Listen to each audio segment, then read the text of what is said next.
Boa noite a todos. É um prazer estarmos aqui hoje para discutir um assunto extremamente importante, que é a sífilis. É uma doença antiga, descrita a primeira vez 600 anos antes de Cristo, e até hoje nós estamos discutindo. Então, hoje nós vamos abrir essa discussão, porque a sífilis ainda é um problema. Gostaria de chamar a doutora Ana Luísa Promola para apresentar o tema sífilis na gravidez.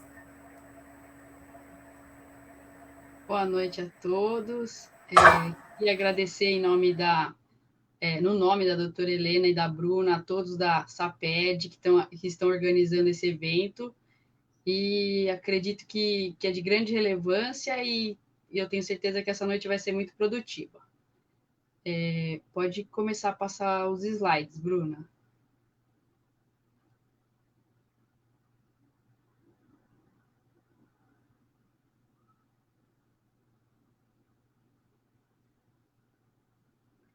Então, eu vou falar um pouquinho de sífilis na gestação e eu acabei esquecendo de me apresentar. Eu sou infecto-pediatra.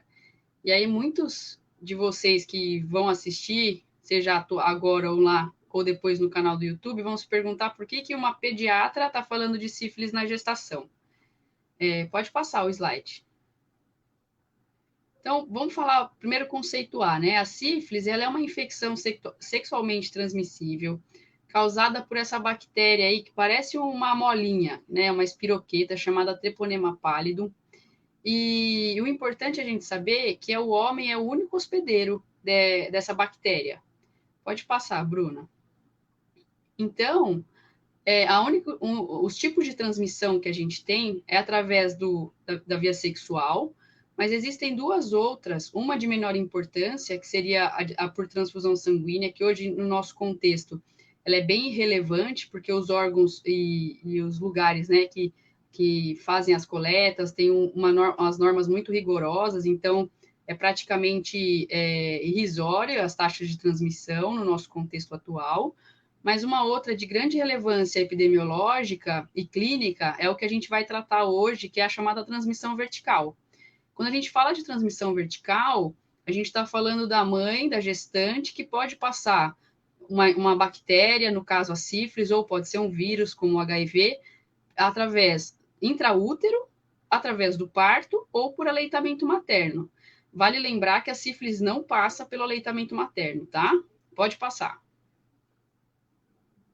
E aí eu queria mostrar para vocês os números que eu acho que chocam, porque a gente está falando de uma doença, de uma bactéria, que aí, como a Renata falou, em 600 anos de Cristo já havia sido descrita, e desde a década de 40, quando foi descoberta a penicilina, tem tratamento, e o tratamento é o mesmo, e ele é muito eficaz, porque essa bactéria ela não criou resistência, então é uma doença que tem cura, é facilmente tratável, e ainda assim a gente tem aqui no Brasil, quando a gente fala na taxa de detecção de sífilis em gestantes, a gente tem no Brasil 21 gestantes infectadas para cada 1.000 nascidos vivos, aqui no Amazonas esse número vai para 20, e aí, o que eu acho mais chocante, na verdade, é que entre cada 3 casos que a gente tem de sífilis na gestante, a gente está falando de adolescentes entre 10 e 19 anos.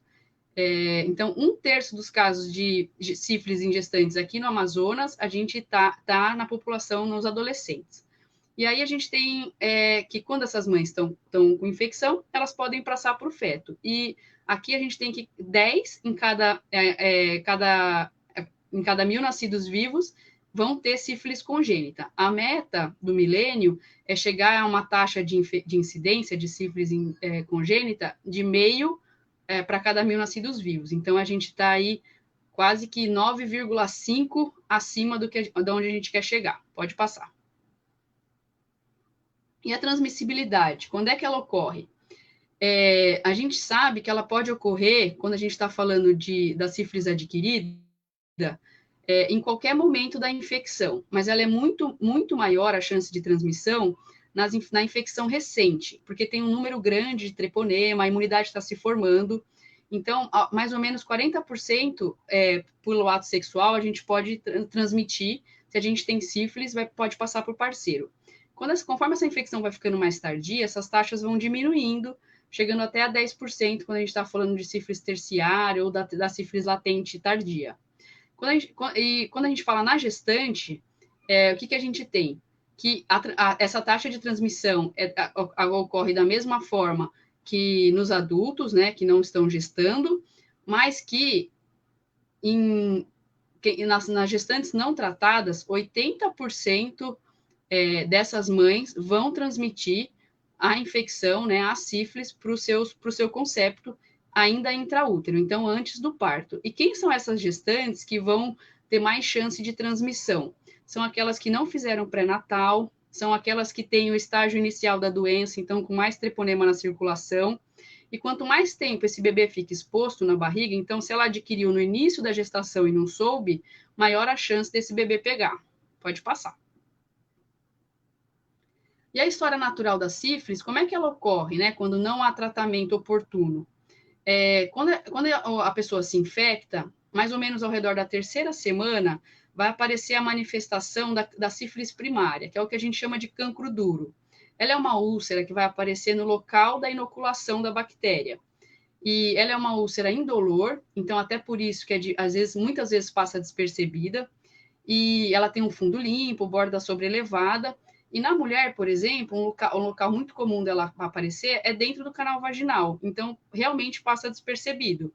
E aí, mesmo sem tratamento, ela desaparece. Mas a bactéria continua lá.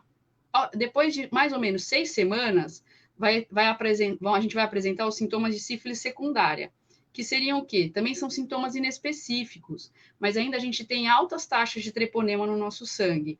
E esses sintomas, eles se confundem facilmente com dengue, com os pródromos de influenza, por exemplo, que é o quê? Dor no corpo, febre, mialgia, às vezes pode ter, às vezes não, muitas vezes tem exantema maculopapular, adenomegalia. Todos esses achados são comuns em outras doenças também. Então, a sífilis sempre tem que estar como um diagnóstico diferencial na nossa cabeça.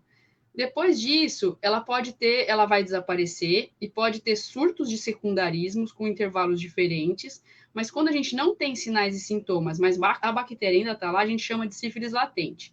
Depois de um ano, a gente pode ter o que a gente chama das manifestações terciárias, que podem ocorrer entre 1 e 30 anos da doença.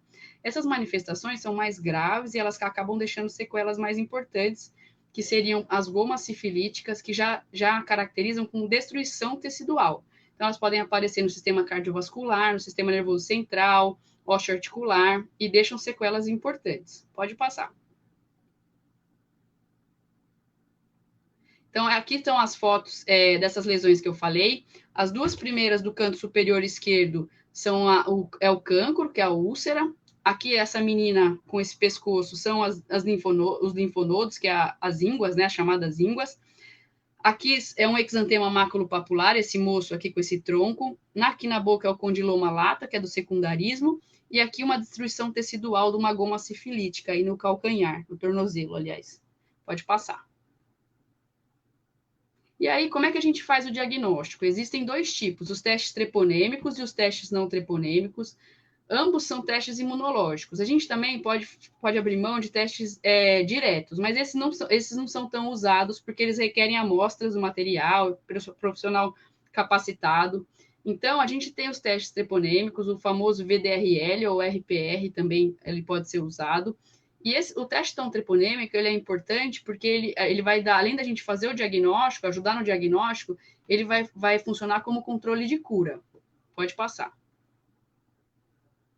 E tem os testes treponêmicos, que um dos mais famosos e mais usados é o FT-ABS, que ele é um teste de imunofluorescência, que vai usar o anticorpo específico do treponema. E a gente tem também o teste rápido, que hoje em dia todo mundo fala bastante do teste rápido do COVID, mas então a plataforma de uso é basicamente a mesma, mas é para detecção de sífilis. Qual é a vantagem de um teste treponêmico, um teste rápido? Ele em 30 minutos sai, então você pode chegar na consulta, faz o teste e já sai com o diagnóstico. Pode passar. Para a gente fazer o diagnóstico de sífilis, é como se fosse montar um quebra-cabeça, porque nem sempre a gente tem uma clínica muito clara. Então, a gente vai avaliar a parte clínica, a parte laboratorial, as infecções prévias, porque quando você já teve uma IST, você tem mais chance de adquirir outras, e as exposições recentes. Pode passar. E aí, para a gente confirmar a sífilis, a gente tem que ter 2 testes confirmatórios, um treponêmico e um não treponêmico. Os 2 vindo positivo, a gente tem um quadro de sífilis confirmada. Pode passar. E aí o tratamento, gente, ele é igual a 60 a 70 anos. É com a famosa bezetacil. E vai depender do estágio clínico da doença. Nas fases precoces, a gente usa uma dose única, né, de 1 milhão e 200 em cada nádega. E quando a gente está falando da sífilis terciária ou latente tardia, a gente vai acabar usando, são 3 doses em 3 semanas, tem que respeitar esse intervalo. Isso eu estou falando não de neurosífilis, tá? Que aí já é um outro tratamento. E para a gente vai usar o tratamento imediato, só com apenas um teste, se for o caso, em gestantes, vítimas de violência sexual, pessoas com chance de perda de segmento, pessoas que têm os sinais e sintomas de sífilis e pessoas sem diagnóstico prévio de sífilis. Então, era isso que eu tinha para falar. Eu agradeço a atenção de todo mundo e depois a gente aguarda para as perguntas.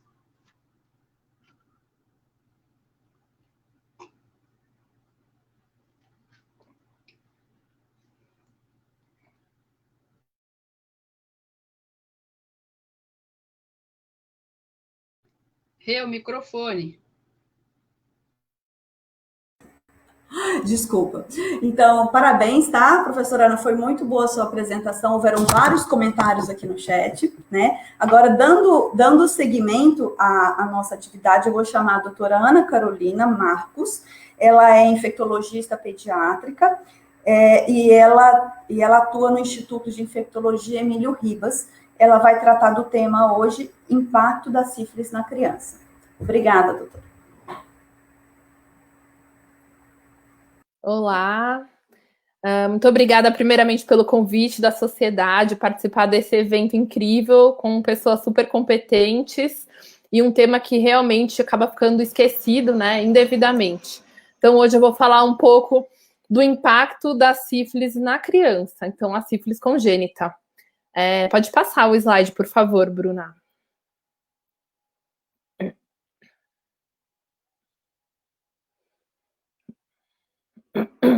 Pode passar. Eu sou Ana Carolina, como a Renata já me apresentou. Então, a sífilis congênita, na sífilis congênita, assim como na grande maioria das infecções congênitas, os bebês nascem, a maioria das vezes, assintomáticos. Então, 60% a 90% dos casos dos bebês com sífilis congênita vão nascer sem nenhum sintoma. Então, nasce um bebê que aparentemente não tem nada. Então, como saber que esse bebê tem sífilis ou tem uma infecção congênita?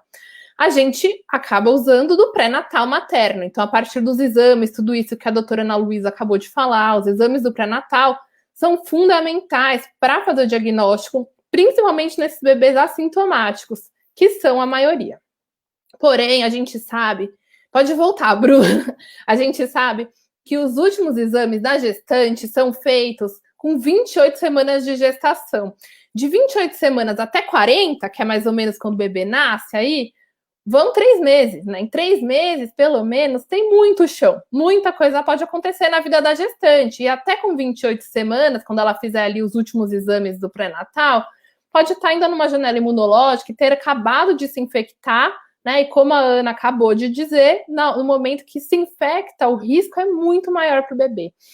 A gente sabe que não é rotina fazer o VDRL, que é o teste não treponêmico, na hora do parto.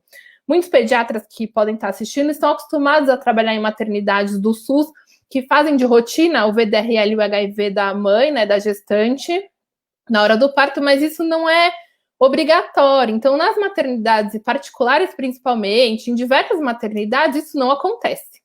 Então, o que vai acontecer? Ou mesmo que aconteça, a mãe pode também estar na tal da janela imunológica e ainda não apresentar anticorpos. Então, esse bebezinho infectado vai nascer sem nenhum sintoma. E a gente precisa, então, se atentar para os sinais precoces da sífilis e não deixar passar esse bebê no nosso consultório, no pronto-socorro, onde a gente puder atendê-los. Pode passar. Pode passar mais um também. Pode ir para o próximo. Esse gráfico é para mostrar o aumento do... Não, volta. O aumento do número de casos de sífilis nos últimos 8 anos no Brasil. Então, de 2010 para 2018, o azul são a quantidade de sífilis adquirida, laranja, gestantes, e a linha sífilis congênita. Então, olha o tanto que aumentou de sífilis nos últimos anos no Brasil. A gente sabe que sífilis é um problema de saúde pública, está relacionada com baixa assistência do pré-natal. Não sabemos como serão os próximos anos aqui no nosso país, pós-pandêmico. Pode ir no próximo, Bruno.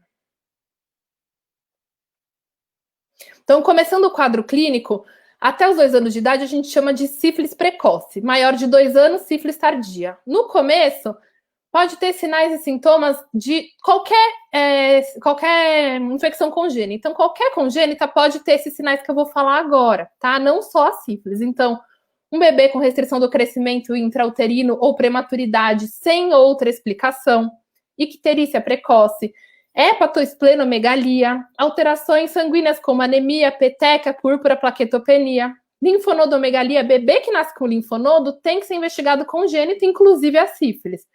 Edema, né, hidropsia fetal, exantema maculopapular, palmas e plantas principalmente. Então, lembrando que o bebê com sífilis, ele já nasce com sífilis secundária, porque ele adquire a infecção através do sangue, né, materno-fetal, a transmissão materno-fetal sanguínea.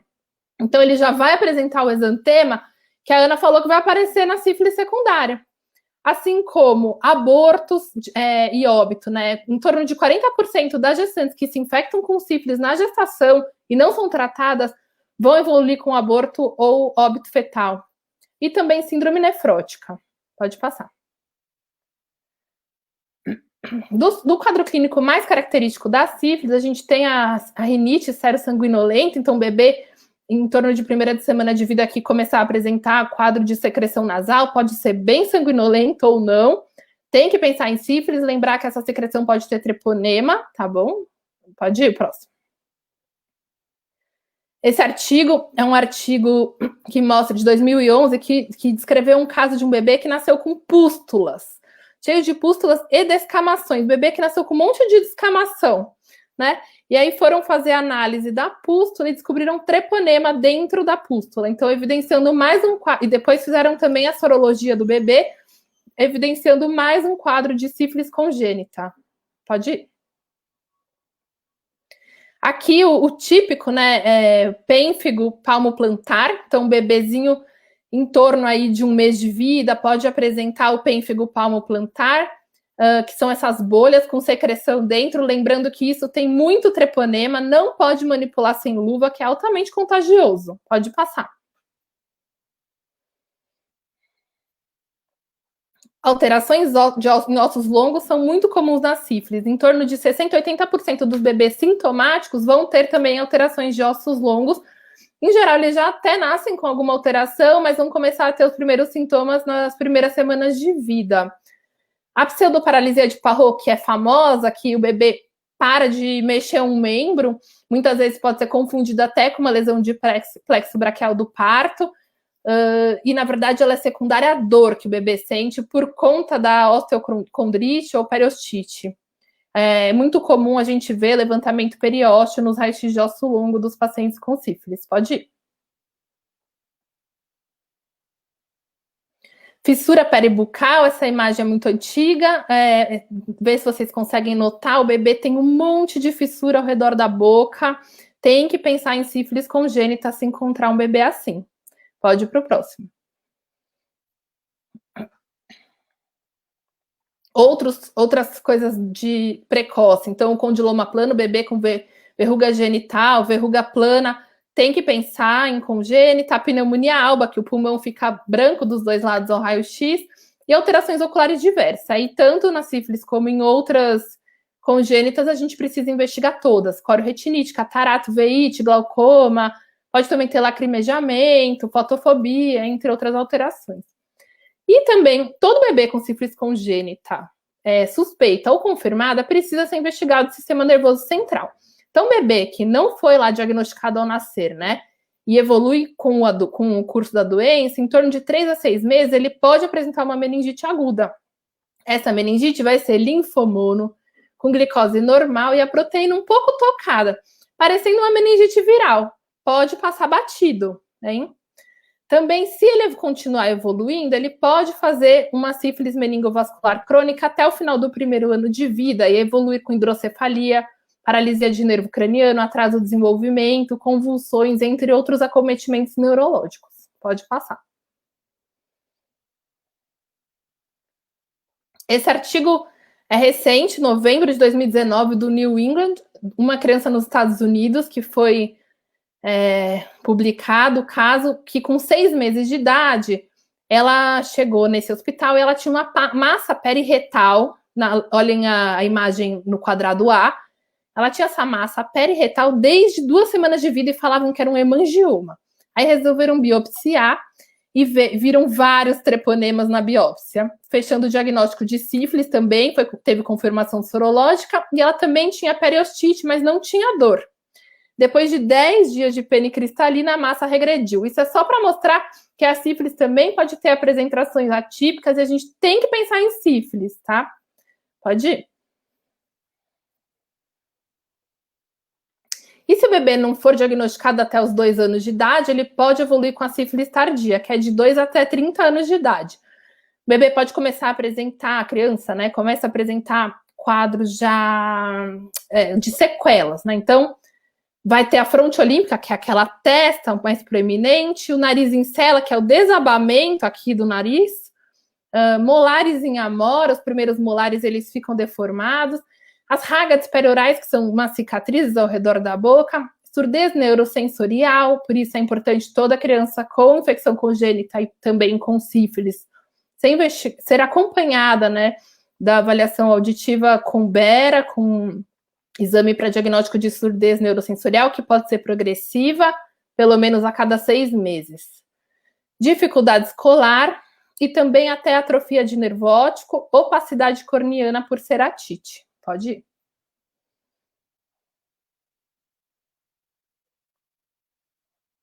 Outra apresentação comum que a gente ouve muito falar, né, da criança com sífilis tardia, congênita tardia, a tibia em lâmina em sabre, tá? Pode passar, que é secundária osteoperiostite que não foi tratada. E os dentes de Hutchinson, que são famosos por terem essa curva, né? São mais pontudos, um pouco triangulares, e podem ter como se fosse esse buraquinho, assim, no meio dos dentes, né? Essa ondulação. Isso é sinal de sífilis congênita tardia. Então, a gente tem que olhar os dentinhos das crianças também. Pode passar.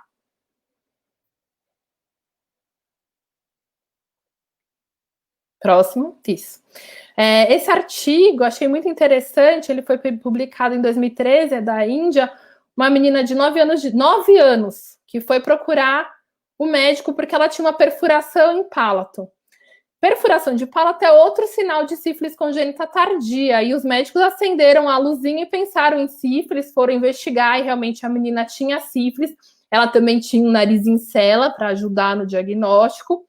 Eles foram atrás da investigação familiar até para descartar a questão de sífilis adquirida, e eles observaram que a mãe e o pai tinham tido 2 irmãos mais velhos do que ela, que morreram ainda bebês, um por convulsão e o outro por baixo ganho de peso, e realmente uma das coisas que a sífilis pode acontecer é bebê que não ganha peso. Bebê que não ganha peso, será que ele não tem uma sífilis ou outra infecção congênita?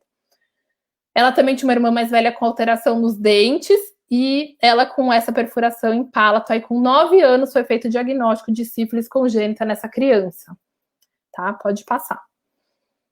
Então, eu trouxe esses slides para a gente começar a reconhecer a sífilis. Meu objetivo não foi discutir o protocolo, fluxograma, que a gente está acostumado, todo pediatra algum dia já teve que aprender aquele fluxograma.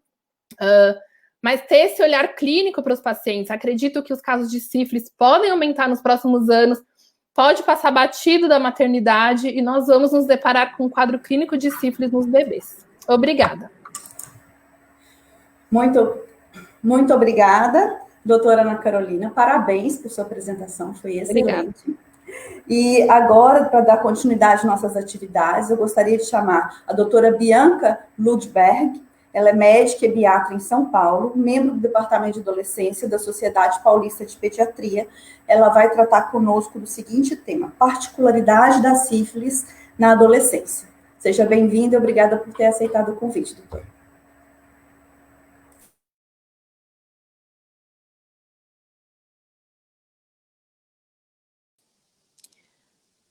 Obrigada, boa noite a todos. Gostaria de agradecer o convite. Meu nome é Bianca Lundberg, eu sou médica e pediatra, sou membro da Sociedade Paulista de Pediatria, membro do Departamento de Adolescência. Bom, me convidaram para falar sobre a sífilis e as particularidades dessa doença na adolescência. Eu vou falar rapidamente sobre algumas coisas, porque eu acho que dentro dessa infecção sexualmente transmissível, a gente pode abranger o tema e englobar todas as outras infecções no contexto da adolescência, tá certo? Então é o seguinte, sempre lembrando, né? Vou frisar 3 coisas sobre a sífilis. Quem teve sífilis uma vez pode se reinfectar, você não fica completamente livre da sífilis uma vez você tendo e tido tratado. Segundo, às vezes, as lesões da sífilis, elas estão escondidas, como a doutora Ana Luísa falou lá no começo. Então, às vezes você ou o jovem não percebe na hora do relacionamento sexual que existe ali uma lesão, uma úlcera, tá certo? E outra coisa que é muito importante, uma vez feito o diagnóstico de sífilis, você tem que avaliar todos os parceiros daquele seu paciente de 90 dias antes até o momento atual do diagnóstico. Então, todos os parceiros que aquele seu paciente teve ou tem devem ser avaliados, diagnosticados e tratados também, tá bom? Eu vou trazer para vocês, primeiro de tudo, para vocês entenderem a situação das infecções sexualmente transmissíveis na adolescência, né? De uns anos para cá, existe uma pesquisa que chama Pesquisa Nacional da Saúde Escolar. Ela é feita com uma parceria do IBGE com o MEC, tá bom? É uma pesquisa bem séria. E eu vou trazer para vocês os dados de 2015. Em 2015, o que eles fizeram? Pegaram uma amostra do Brasil inteiro de alunos do 9º ano do ensino fundamental. O que é isso? É a 8ª série antiga, tá? 9º ano é o pessoal de 14, 15 anos de idade. Dessa amostra do Brasil inteiro, 27,5% desse pessoal, dessa galera de 14 anos, ou seja, 27,5%, relatou já ter tido a primeira relação sexual. É bastante. Na região norte, essa porcentagem foi de 36%. Então, 36% dos estudantes do 9º ano da região norte, em 2015, relataram já ter tido a sua primeira relação sexual, tá certo? Desses 27,5% que englobam o Brasil inteiro, 60% mais ou menos relatou que usou camisinha na primeira relação sexual, tá certo? Então, esse é o relato deles, tá lá, é um fato o relato deles. Porém, quando averiguado a situação na escola, como é que foi na escola? Mais de 80% relatou já ter tido alguma orientação sobre infecção sexualmente transmissível e sobre HIV, 87%, se eu não me engano. Né? E 68% dessa amostra do 9º ano tinha condição de falar onde se obtinha preservativo de graça, né? Na verdade, assim, é um direito, né, do adolescente, é um direito dado pelo SUS, o preservativo de graça, mas a gente sabe que nem sempre isso é disponível na rede. Mas aí é uma coisa para a gente se pensar, né? Assim, 87% sabia, desde lá da escola, como que fazia para evitar uma infecção sexualmente transmissível, e mesmo assim não foi toda essa galera que usou preservativo na primeira relação sexual. Então tá, a gente sabe que o desenvolvimento do cérebro, o desenvolvimento neurológico nosso, do ser humano, só acaba aos 24 anos de idade. Por quê? É nessa idade que o cérebro, a parte aqui, córtex pré-frontal, aqui na frente, termina de se desenvolver. E por que essa parte é tão importante? Porque é ela que é responsável pela impulsividade, pela tomada de decisões, todas essas coisas super importantes, e a gente só vai ver lá com os 24 anos de idade. E é por isso que a ebiatria, a medicina da adolescência, está englobando esses pacientes até os 24 anos de idade. Inclusive, essa falta de desenvolvimento neurológico é um dos fatores de risco para você ter infecção sexualmente transmissível na adolescência, tá certo? E falando um pouco sobre a sexualidade, não sei se todo mundo que está aqui escutando, que está ouvindo, sabe, a nossa sexualidade ela é presente desde o nosso nascimento e ela é de várias formas, ela é verificada. Existe uma parte da infância que ela é genitalizada, mas é mais critério de curiosidade, do tipo, eu tenho uma coisa diferente da sua, né, de identificação de sexo biológico, tá certo? E aí depois ela fica difusa até chegar à adolescência, que a sexualidade ela é genitalizada novamente, tá certo? E como é que se traduz essa genitalização da sexualidade? É através do contato sexual, tá certo? Os riscos e consequências de uma atividade sexual, elas exigem uma maturidade psicológica para as tomadas de decisão corretas, para prevenir as infecções sexualmente transmissíveis, para prevenir uma gravidez indesejada, não planejada, por exemplo. E o que acontece na adolescência? Acontece um descompasso entre a maturidade física, trazida pela puberdade e pela capacidade de você, enfim, ter um contato sexual, engravidar, e a imaturidade psicológica. Então, quanto mais jovem o indivíduo for, menos habilidades eles têm mentais a respeito de comportamento de risco e de uma prevenção, tá bom? E por que isso acontece, né? Porque o jovem, ele tem algumas particularidades psicológicas e comportamentais. O que a gente tem que sempre lembrar? Que o jovem, ele tem aquele pensamento mágico, ele é invencível, ele não vai ficar doente, ele é invulnerável, ele é onipotente, ou seja, ele pode tudo, e ele quer tudo para ontem, para agora. Ele é impulsivo, ele não vai pensar no futuro ou numa doença do futuro. E assim, na prática mesmo, a gente sabe que em relação à infecção sexualmente transmissível, eles nem cogitam, eles nem pensam, eles pensam mais numa possível gravidez não desejada, não planejada. A infecção sexualmente transmissível passa longe da cabeça deles, tá?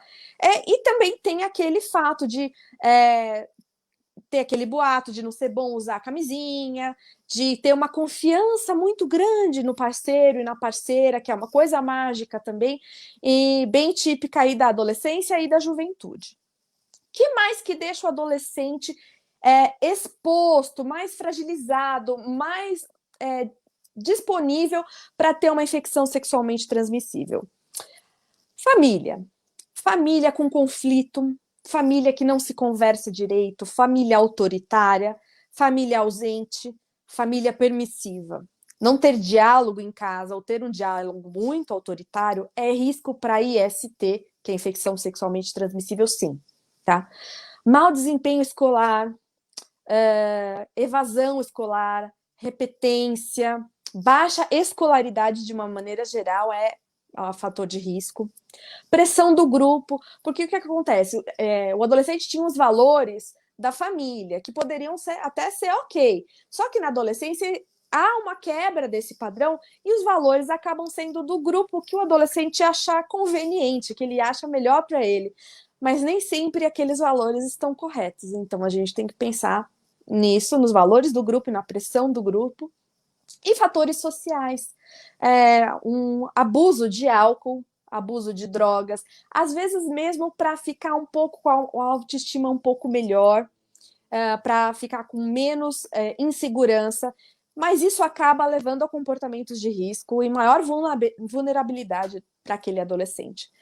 Mesmo assim, a gente tem que pensar, enquanto profissional de saúde, que o adolescente ele é um sujeito de direito. O que quer dizer isso? Ele tem direito à privacidade, ele tem direito ao sigilo médico, ele tem direito à confidencialidade, tem direito de se expressar, de ter seus valores, suas crenças, suas opiniões preservadas, ouvidas e questionadas de uma maneira saudável pelo profissional de saúde. Né? E a gente tem que enxergar, tanto nós, enquanto médicos, quanto a comunidade, a família, enxergar esses direitos como uma oportunidade da gente diminuir os riscos e realmente empoderar, vou falar uma palavra da moda, empoderar esse adolescente. Né? E na prática, qual o direito do adolescente? O adolescente tem direito à educação, ele tem direito a ir na consulta sozinho, ele tem direito a receber preservativos, a receber método contraceptivo para evitar a gravidez, ele tem direito a receber método contraceptivo de emergência, ele tem direito a fazer exames, inclusive testes de infecção sexualmente transmissível, HIV, perdão. Ele tem direito a ser tratado, a ser acompanhado, a ser acolhido. E também o seu parceiro, sua parceira ou parceiros serem tratados também, né? A gente tem que aproveitar a ida do jovem ao médico, porque você sabe que entre a primeira relação sexual e a primeira ida ao médico, às vezes demora 1 ano. E você não pode perder essa oportunidade. Você tem que agarrá-la com todas as forças. Existe uma crença popular, e não é só popular, é uma crença da comunidade de profissionais de saúde, que o adolescente não adoece. Mas não é bem assim, né? E nós, ebiatras do Brasil inteiro, inclusive aqui o departamento de São Paulo, nós estamos fazendo muito esforço atualmente para habilitar todos os profissionais de saúde a atender os adolescentes com toda a sabedoria, toda a dignidade que eles merecem, né? Não só educação, né? O papel do profissional de saúde não é só educar, ele é fazer o diagnóstico, fazer o tratamento, continuar com uma adesão, manejar os problemas e também dar para esse adolescente uma valorização de um autocuidado, você valorizar a autoestima desse cara, valorizar um projeto de vida. E eu acho que é tudo isso que vai ajudar daqui para frente um projeto, quem sabe, de queda das infecções sexualmente transmissíveis aqui no Brasil. Muito obrigada, gente.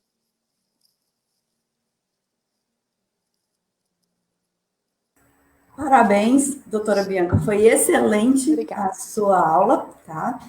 E nós temos aqui algumas dúvidas, e eu vou fazer talvez da seguinte forma: eu vou colocar a pergunta e aí vocês entram respondendo. Bruna, tem como ficar nós todas ao mesmo tempo, de forma que a gente se veja?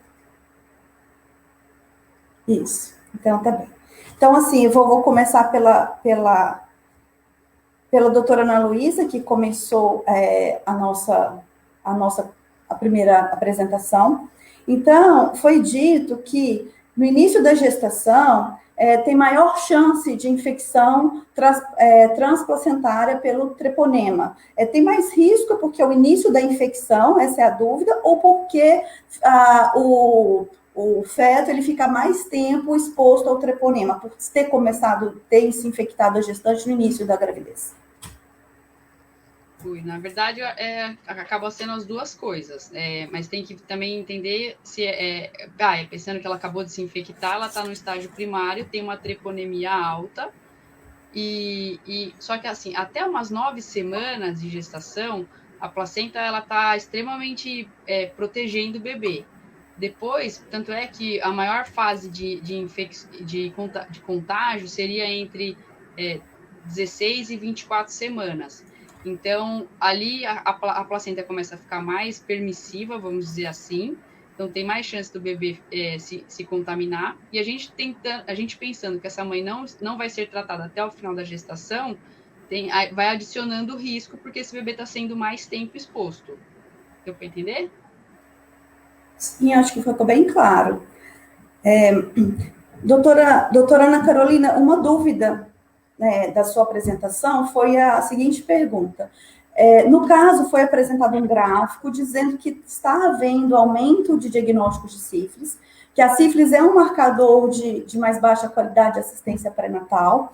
E a dúvida é o seguinte: entre 2010 e 2018, que foi apresentado o gráfico, também não houve aumento do diagnóstico por uma mais disponibilidade do VDRL na rede pública? Eu não vou saber responder isso assim com dados científicos, tá? Mas, em geral, ao longo dos anos, sim, a gente tem mais acesso a diagnóstico, mais acesso à informação. Eu acho que é uma somatória. Eu não acredito que dê para atribuir somente ao exame, né? Acho que tem também aumentado, sim, também o número de casos de sífilis no Brasil. É que é um aumento que choca, né? É bem grande mesmo. E também tem a questão de estarem notificando mais, por ser uma doença de notificação compulsória. Então, entra tudo isso junto. Com certeza, não é só porque aumentaram o número de casos, mas, sim, tem mais casos. E provavelmente tem muito mais do que aparece no gráfico, né? Por causa de subnotificação. Também, porque tem muita gente que não é feito diagnóstico, né? A gente viu os casos que não são feitos diagnósticos, e também os mesmos que são feitos não são notificados, tem toda essa questão. Ótimo, muito obrigada. Parabéns, tá?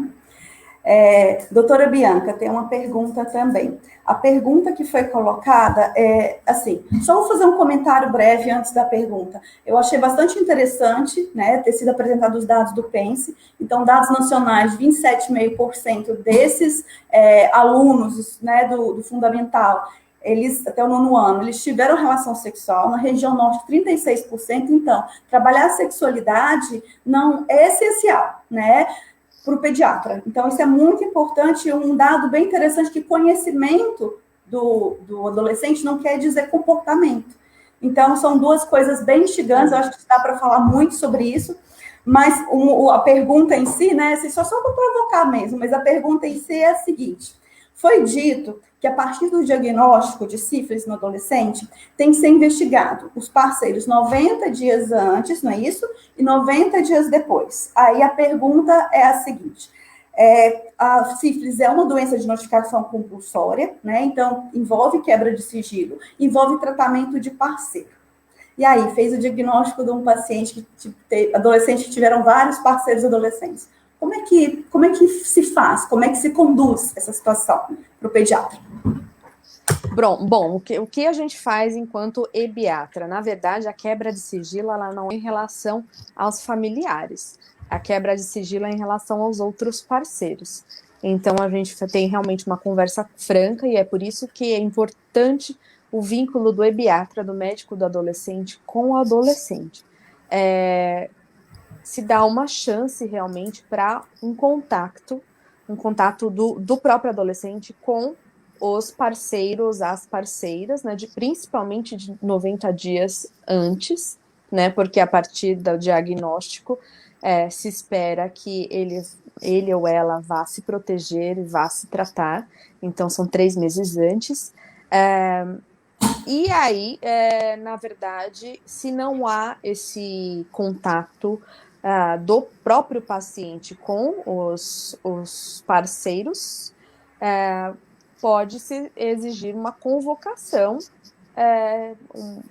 Lógico que uma convocação, acho que é um termo um pouco forte demais, mas pensando sempre no bem, na saúde do adolescente, né? Chamar o adolescente e explicar, olha, está acontecendo isso e vamos investigar, vamos tratar.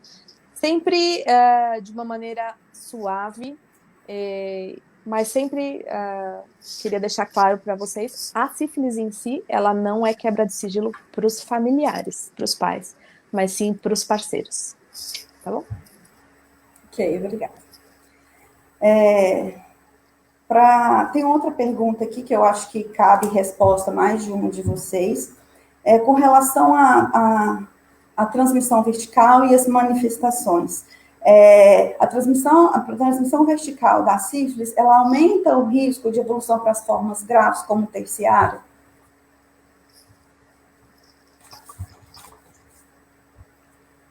Como assim? Não entendi. A transmissão vertical se aumenta o risco para a mãe ou para o bebê? De formas mais graves, evolução de formas mais graves na infância. Tipo, talvez a evolução seria mais curta, se fosse mais longa, se fosse não fosse a transmissão, por exemplo, adquirida do adolescente. Quando a transmissão vertical, a chance de ter uma forma mais grave, cometimento neurológico, é maior.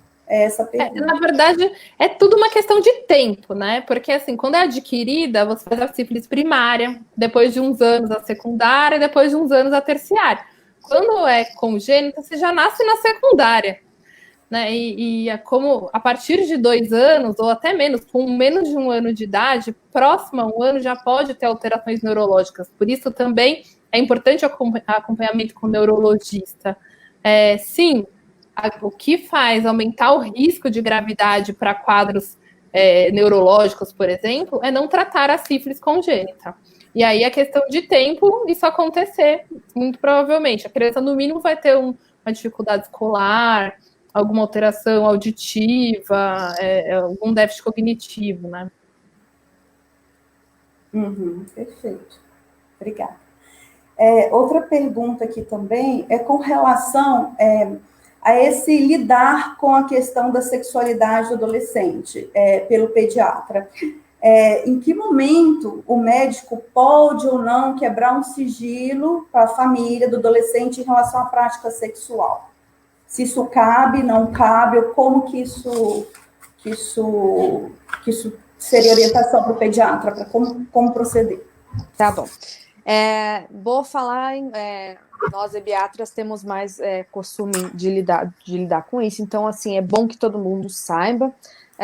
No Código de Ética Médica, a gente tem o capítulo 9, tem o artigo 74, que é vedado ao médico abrir o sigilo a menor de idade, desde que o menor de idade seja capaz de ter um discernimento sobre a sua situação, exceto em momentos que podem prejudicar a vida desse adolescente. Então, é o seguinte: ele tem direito ao sigilo médico. Quais são os casos que esse sigilo tem que ser quebrado? Realmente, se não for um menor maduro, né, a gente tem que trabalhar com o conceito de menor maduro. O que é menor maduro? É o menor, né, é o adolescente, é o jovem, que entende a sua situação, que entende o que você está falando, que tem, na verdade, até um entendimento cognitivo, entende o tratamento, entende o que você está falando, a situação dele. Então, assim, é um menor maduro. Normalmente, por volta dos 12 anos, já se alcança isso. Tá certo? Então, aí, a partir daí, ele já fica com o sigilo médico-paciente acordado. Quais situações que você não pode, de jeito nenhum, deixar sem quebrar o sigilo? O que é a situação de quebra de sigilo? Gravidez, porque pode colocar em risco a adolescente e o feto, tá bom? Tentativa de abortamento, da mesma maneira, se você pensar a quantidade de mulheres e de moças que morrem por abortamentos ilegais no Brasil é horrenda, então você tem que quebrar esse sigilo. Tentativas de homicídio ou de suicídio, ou seja, você percebe que o paciente vai machucar real uma outra pessoa ou a si mesmo. Abuso de drogas, e não experimentação, abuso de drogas, e HIV, AIDS. Nesse diagnóstico, é necessária a quebra do sigilo. De outra forma, se for outra infecção sexualmente transmissível, e se for um menor maduro capaz de entender, você não tem a obrigação de quebrar o sigilo, tá bom? Isso pensando medicamente, né? Como Código de Ética Médica. Acho que é isso. Perfeito, obrigada, doutora Bianca. Eu gostaria de falar para os nossos ouvintes, que tem alguns que não postaram, basta quem está com dúvida, colocar a dúvida no Facebook. que eu consigo ver, nós conseguimos ver e conseguimos atender as dúvidas, tá?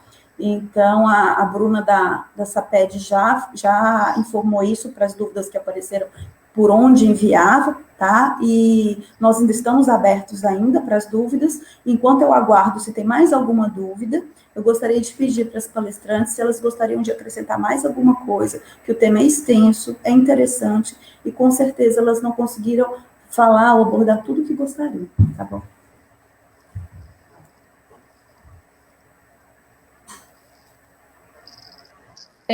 Eu vi que teve uma dúvida nos comentários sobre o tratamento do parceiro na gestação. Não sei, Ana, se você quer falar mais um pouco sobre isso. Posso falar? Sobre a necessidade de tratar o parceiro? Posso falar.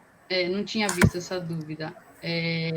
Na verdade, acho que faz uns 2 anos que saiu do PCDT que o tratamento do parceiro ele não é mais necessário para a gente pensar em sífilis congênita, porque antigamente, né, há uns anos atrás, se a mãe fosse, a gestante tivesse sido tratada e o parceiro não, aquela criança automaticamente entraria como sífilis congênita e teria que ser conduzida como tal.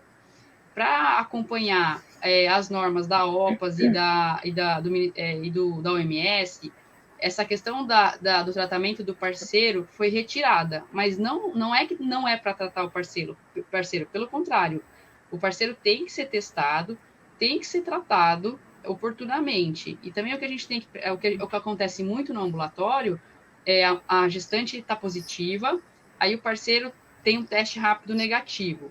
A gente tem que lembrar que ele pode estar naquela janela imunológica e aquele está negativo naquele momento.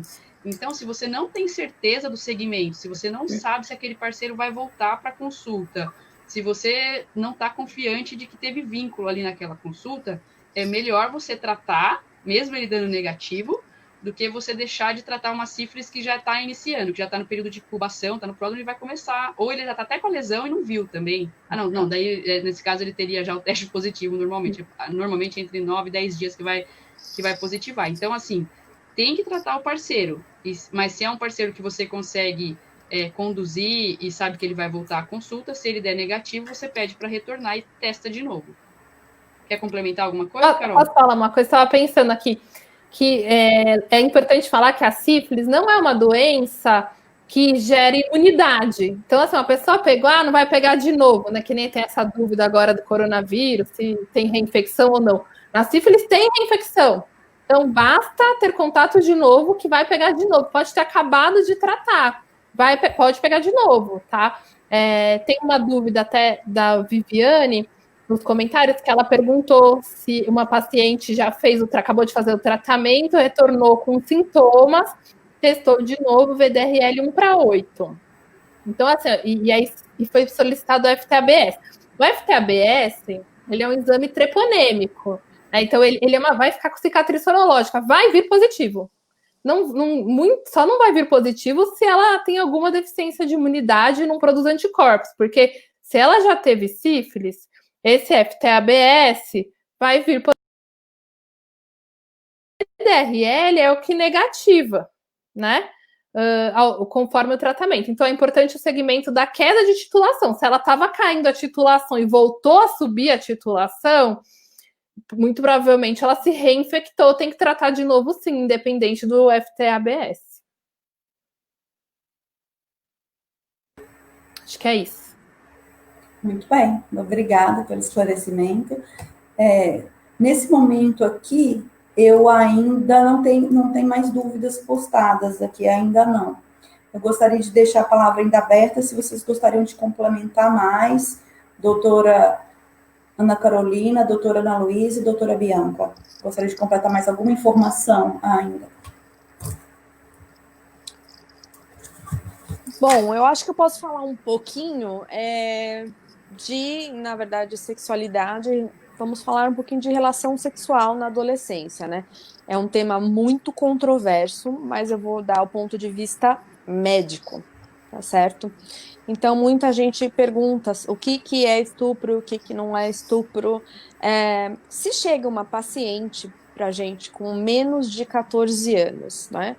E realmente ela já teve relação sexual, ela tem uma pessoa com que ela se relaciona. Como que a gente pensa? Então, assim, menos de 14 anos, sexualmente ativo. A presunção de estupro, ela deixa de existir quando o profissional de saúde tem a informação de que não aconteceu. Como é que funciona isso? É meio estranho pensar, né? O próprio adolescente vai falar para você. Por isso que é importantíssimo o vínculo. Né? Eu acho que tem tudo a ver a gente falar. Eu queria falar um pouco disso, que ficou um pouco em voga a semana passada, né? Mas sem entrar no mérito, né? Você tem que conversar muito com o seu adolescente, com a sua adolescente, você tem que entender qual é o relacionamento que eles têm naquele momento, a parceira com o parceiro, ou parceira e parceira, né? Avaliar criteriosamente, caso a caso, tá certo? Conversar bastante com o seu paciente, avaliar prontuário a prontuário. Você que é médico, você que é profissional de saúde, você que é residente, você que é aluno de profissões e que envolvem saúde. O prontuário é o seu salvador, tá bom? E pode ser uma arma contra você. Você anote tudo o que você precisar anotar, toda a consulta, tá? E o que é importante? A gente saber que aquela atividade sexual foi consentida. O que é consentido? Foi um acordo entre duas pessoas. E se foi um acordo entre duas pessoas, nós, como médicos, nós não temos que fazer nenhuma denúncia. Quando que a denúncia da prática sexual ela é obrigatória, independente se for 14, 15 ou 18 anos.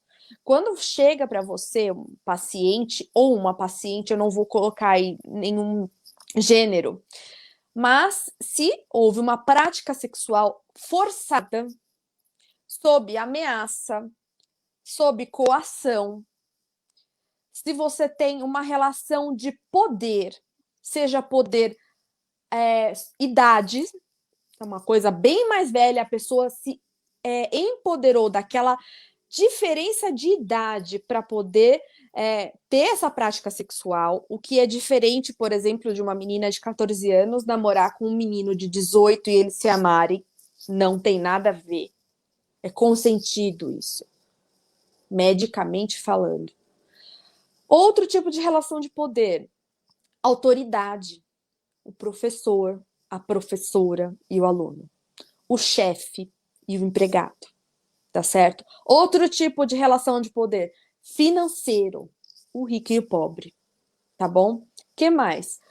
Quando que você tem que denunciar? Quando tem uma oferta de bem material ou de status, você percebe que a pessoa foi coagida a ter essa prática sexual em troca de uma cesta básica, em troca de ser conhecida como a namoradinha daquela pessoa, ter algum status, tá bom? Quando existe alguma exploração de comprometimento físico ou mental do paciente, ou seja, é uma pessoa acamada, engravidou, isso tem que ser denunciado. É uma pessoa que tem o cognitivo, a parte mental comprometida e foi abusada. Isso tem que ser denunciado, tá bom? E por final, não ser consentido. Você ferir a dignidade, você ferir a integridade, você pegar isso num paciente, num adolescente, que te fala, eu me senti violado, me violada, não estou bem com essa situação que aconteceu, isso é motivo de denúncia. Agora, o que vai acontecer daí para frente é não médico, mas você fez a sua parte. Perfeito, perfeito, obrigada, foi muito esclarecedor, eu acho que essa informação adicional acrescentou bastante, né, para todos. Nós estamos agora com 1 hora e 1 minuto de live, então nossa proposta era nos encontrarmos durante 1 hora e interagirmos. Então, assim, gostaria imensamente de agradecer, né, a Sociedade Amazonense de Pediatria, pelo convite, pela oportunidade. Agradecer a professora Ana pela organização dessa live. Agradecer a oportunidade de estar aqui, de ter conhecido a doutora Ana Carolina, tá? A doutora Bianca também. Foi um prazer imenso estar hoje junto com vocês e com todos que, nesse momento, estão online, né? E provavelmente outros que eu não estou sabendo que estão online, mas vão assistir essa live. Eu achei muito produtivo. Muito obrigada a todos vocês em casa. Muito obrigada. Obrigada. Obrigada, gente. Obrigada, gente. Tchau. Boa noite. Até mais. Até mais.